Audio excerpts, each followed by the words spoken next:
All right, guys, welcome back. I'm Laura Wilkie with Down Home with Lemon Pie, and this is our video for our independent studies this year.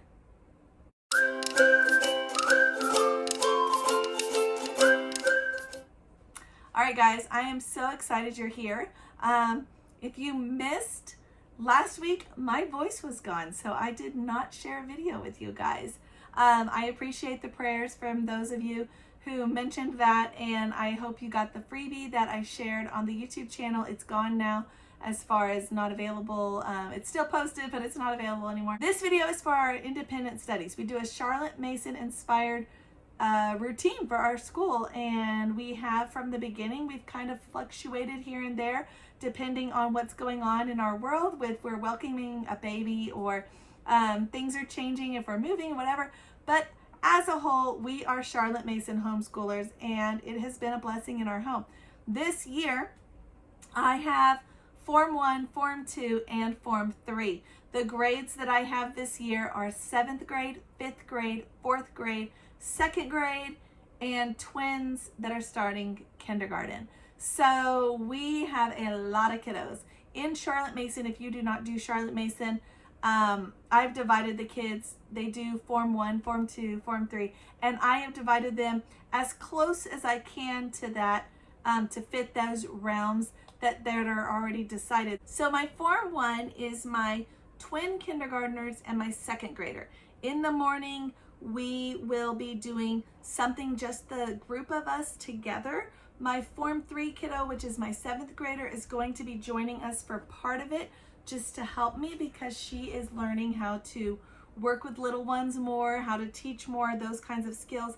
And we will start off with our finger play. I found this at a garage sale. So this is called Finger Plays for Nursery and Kindergarten. That is what we're gonna use.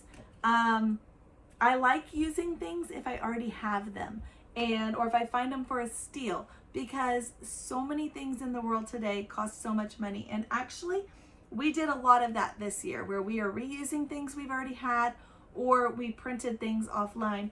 But it's really cute. It has the step-by-step on how to do them right there.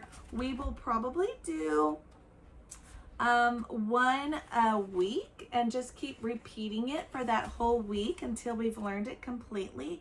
There's all different ones, and I'm probably not going to put a ton of thought into it, like making it match up like a unit study would. I'm probably not going to do that. I'm probably just gonna start at the beginning and go through. But I do love, are you loving these old-fashioned pictures in this book? They're so cute. So this is by Emily Polson, if you needed to know, if you want to grab it for yourself. There you go. And it even has the music if you have a kiddo learning music. So there you go. So we will do finger play and nursery rhyme first. I already have this book, so this is the one we're using, the Christian Mother Goose book. It's volume 1 of a trilogy. I think I only have number 1. I might have number 2. I don't know. But I think it's beautiful the way it's done. I like that they incorporate or try to kind of edit some of the verses to be more Christ friendly. I don't know. I think it's cute. I like it the way it's done. So we will do that. I don't really like a lot of the verses, like the classic nursery rhymes. When you start looking into them, they're a little bit odd. And it didn't bother me for a long time until I started reading them to one of my kiddos, and that kiddo started questioning, like, why does that? That's weird. Why are we saying this? And I thought, you know what? You have a good point. That was when we purchased this book, and I have it here with us, so I thought we would use it. The Christian Mother Goose. So we'll do a finger play and a nursery rhyme together first, and then we're doing something new. We are doing 5 in a row. I wasn't planning to do 5 in a row, but I happened to find this at a thrift store, and I went back and thought about it, and I decided that's what we're gonna do for these little guys. I think it's gonna be a perfect, easy year for them. This is volume 2. I have done 5 in a row before. With my oldest was in kindergarten, we did 5 in a row, and I liked it. We did actually like the very first one that you can do. I think it was before 5 in a row maybe. And so this is like technically, I guess, volume 3, like the 3rd level, because there's before 5 in a row and then 5 in a row, like 1 and then 2. But from what I understand, the first several all kind of go with that Form 1 age group. So some of the activities will be a little old for my youngest two, my twins, and but you kind of pick and choose. That's what I like about this though, is that it's, you do it together and you can pick and choose. So if you're not familiar with 5 in a row, there is a list of books, and you read one book every day for 5 days, and you do a different activity with it. In this version, I don't know about the other versions, the first day you read it, you do one of the social studies activities. The second day is language arts. The third one is art of some sort, and then math, and then science. So each one of those topics is covered on a day, and then of course you have the story that you're reading as well. So this is like the first hour. From 9 to 10, we'll do the nursery rhyme, the finger play, we'll read the story and do one activity, and then we'll do their daily work. And I'm excited about using this. I've already kind of been planning which ones we want to do for the first term, and it's just going to be fun. So it does have some extra little bonuses, like it has some things here in the back, little things to know, little planning things, information, whatever, a glossary, all kinds of little help me things. And it has these story discs that were already colored and laminated in the version I got. So I'm excited for these. You put them on your map. As you can see, we have a new map, and that is to show the area where the book took place, and at the end of the year or at the end of the term, whichever, they see how they have read books from all over the place. So I'm excited for 5 in a row. I love it when I've done it in the past. I'm excited to do it this year, and so we'll do that, and then they'll do their daily work. This year, I already told you guys a little bit, we're just doing the Dollar Tree books for the most part. My twins have these letters of the alphabet with Pooh. This is just a copy work book. It's not, I don't have a high expectation for this. They're kindergarten, and they're so different too. I have one who wants to do everything and wants to do school all the time, and I have one who's just not interested, and that's okay. They're gonna grow and it will be fine. I also picked up a trace and write book. They've already been using it, but they get to trace the little things and help with those pen skills. Again, not a lot of expectations with that, but just something to keep us on that track. And then for my second grader, he is still working on these. So we are on word families, again, from Dollar Tree, just little things to help us learn some of those basic words. I also have for him the rod and staff worksheets. I have a lot of them, so I just am going to use those for them. Again, I already had them, so that's why I'm using them. But there's a ton of worksheets. I put them all in a little binder for him, and then he can see here, he can do, they all have some sort of phonics thing, reading thing. This one's got writing and a cut and paste usually. And sometimes you can color that. He's not really interested in the coloring part, but they get to do all the different things. I do love about Rod and Staff is that they're Christ-centered. So, and all the pictures have that Amish feel, that old-fashioned feel, which I absolutely love. So that is one reason we're going with this. Again, I already had it, so that's why we're doing it. So I just stuck him in a binder, and he'll get to use that. So that will be his daily work, the twins' daily work. He does have his own copy work here. Again, it's just in a folder. All my kids have a copy work folder. They are not in the Brads yet because I have a left-hander and it's just easier without them being in there. But I did print them all out. I found them online for free, I think. And I can't even really tell you where I found them because some things I printed this year, I already had saved in a file online. Some of them I just printed from a website and it doesn't even list it on here. But if you get online, you can find tons of stuff like this. So I do have a video that tells you websites you can use. So that video I will link below as well. But I just picked this up for him. I have a couple different ones, so we might do a different one later in the year. We'll see how far this one goes. I don't know. Stuck it in a folder for him. I'm doing folders this year because I don't want to take up a lot of space because they're smaller. So that is my Form 1 kiddos. My Form 2 kiddos are 4th and 5th graders.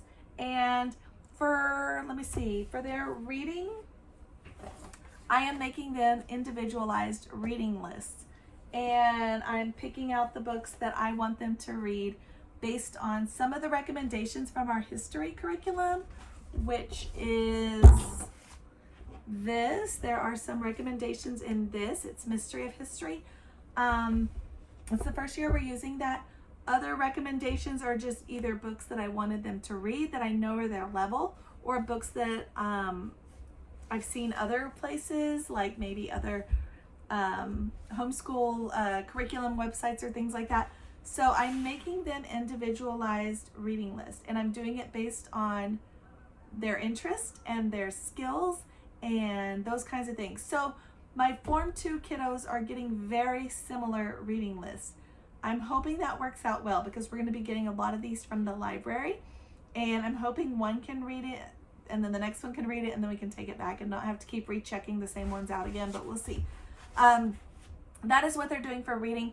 Before reading, they're actually going to start their copy work on their own. We are going back to copy work this year. We didn't do it last year, and I wanted to get back to that. So we are doing it this year. So when I'm doing nursery rhymes and 5 in a row and all of that with the little ones, these guys are working independently on their copy work. And I made them individualized folders. So they have, based on what they're learning. Some of them are cursive, some of them are print. They are based on our morning time activities, which I will share with you briefly in a few minutes. Or maybe in the probably next week actually, because this video will be way too long. So next week I'll share with you our morning time activities. But yeah, she has, like, this is my 5th grader. She has some that are like this to get her started. These I actually printed on my own at handwritingpractice.net. They're custom, so I chose what I wanted them to say. And I have them doing Bible verses, hymns, there's some poetry things, and then later she will be doing them like this, just on regular paper, on her own. So there's that. That is exciting for her. So there's the copy work. My 4th grader is still working on print and cursive. So he has the same ones, but in print, and sometimes they're shorter. And then he also, I printed these again offline for free from, it looks like yourtherapysource.com is where I found them. I don't know. Cursive. So he will get to do those as well. Later throughout the year, then he will move on to something more similar to what Big Sister's doing. All right, so math, I know in the spring, if you've been watching me for a while, I went back and forth. I wasn't real sure about if we were going to continue what we were already started. We've been doing teaching textbooks for years, and we really do love it. We have been using the CD version, and in the couple weeks, I will share with you guys a more in-depth video of teaching textbooks, but we are going to continue it. We are adding in some logic skills. I have a couple of these books. This is the 2nd and 3rd grade one, but I already had these, so we're going to be adding these. I talked about perplexers, and instead of buying perplexers, because these are the same kind of thing, I'm using something I already had. So I have this one, I have another older one, so we're going to be doing these with our math. So I know I talked about doing some of the other things that were available on Christian Book. Some of the real life math, I'm going to save those for when we get a little older. So we are going to continue teaching textbooks, but we are doing a little different. We are not going to do the map. We're going to be doing the book version. We are going to be doing the app version. and I'm excited for that. I'll share more about that in a future video, like I said, but we're going to continue teaching textbooks, so they are on grade level with those for that. Now, my Form 3 kiddo is ready. She is excited and wanting so much more. She told me last year I didn't challenge her enough, so this year we are. So last year she started on her own a state study where she has a book about the states and she's writing little reports about each state. Just one page little information sheets, I guess is a better phrase for it. And she's going to continue that and finish that. That was her own thing. She chose to do that. I didn't encourage it, or I guess I didn't require it. I encouraged it when she wanted to do it. She's going to continue that and also do a president study. So I made her Marley's president and state study. This is going to be done, the president part, during her copy work time. She has a copy workbook also, and then she'll be doing this at some point throughout the year. Her copy work, exactly the same as her sister's, but she has less pages. She will begin the year continuing like this, just like they had, and we'll move on to just regular notebook paper, or where instead of tracing it or anything like that, she is actually writing, you know, looking at it and copying it. She is like, which is actually the more traditional Charlotte Mason way to do it, but we are going to continue doing it this way. So that's just what we're doing. She is also wanting to do some of her copy work in calligraphy. So I bought her calligraphy pens and she wants to kind of make it fancy. So she will work some on that. This is, like I said, the president's study. She'll be working on this during copy work time, and then state study is during another time that we have a project time. I wanted to share this with you guys though, because did you know that Christian Book has free printables at the bottom of their website? Go to the very, very, very, very bottom. There's something that says free resources or free printables, and also I think Homeschool Compass or something like that. And you click that and it takes you to all kinds of things that you can print for free. So I printed the President's Study. It has presidents, it has cards, it has info things, all kinds of stuff, and then it has these pages too. So I printed the whole thing, but this part of it I put in a binder for her to work on, and she can read the cards and fill in the little things here. I thought this would be like a fun thing for her that would, like, a sense of accomplishment. Like, I did that when I was in 7th grade. She might even keep it, I don't know, but everyone is just the same, so you can see, and she'll go through and do that. So that will take her some time, and then her states, and then her copy work. She will be well off, but she is moving at a faster pace. Her book list had, I want to say, 100 books on it. This girl reads like crazy though, so it is not too many for her. She's excited about it. She already read, I want to say, maybe 10 or 15 over the summer, and she's already started on the list already, and the new ones that are added. So she is running with that. She's excited about that, and that's exciting for her. Okay, for her math, we are doing the same. She's doing teaching textbooks as well, because she's going to be working with me with the Form 1 kiddos in the morning. She is requested to do her teaching textbooks in the evening the night before. So I love about homeschooling, you can do it any time of day. So we'll be doing hers because she needs my more one-on-one attention to do her math. So I will be helping her with that. She'll be doing 7th grade in teaching textbooks on the app. So that is what we're doing. And then we have our morning time, which I will share with you guys, I think, next week. I am excited to share that with you guys because I have customized it completely, and it is very, I think it's well done. It's very exciting. So, and I have a trick that we're doing for the menus. If you've seen that kind of trend with the morning menus, yeah, we're doing binders instead. So I'm excited for this. If you have not already seen that video where I shared with you where to find free homeschool things like you can print, It's linked below. If you missed my video where I shared with you guys our family learning subjects, so science and history and Bible, those kinds of things, it is also linked below as well. Next week, I will share with you our morning time, which is part of our family learning, but also some other things as well. So stay tuned for that. Thank you guys for watching, and I am excited that you're following us. If you haven't already, like the video, let me know that you appreciated it, and share with me in the comments what you guys are also doing in your own homes. I'll see you guys next time.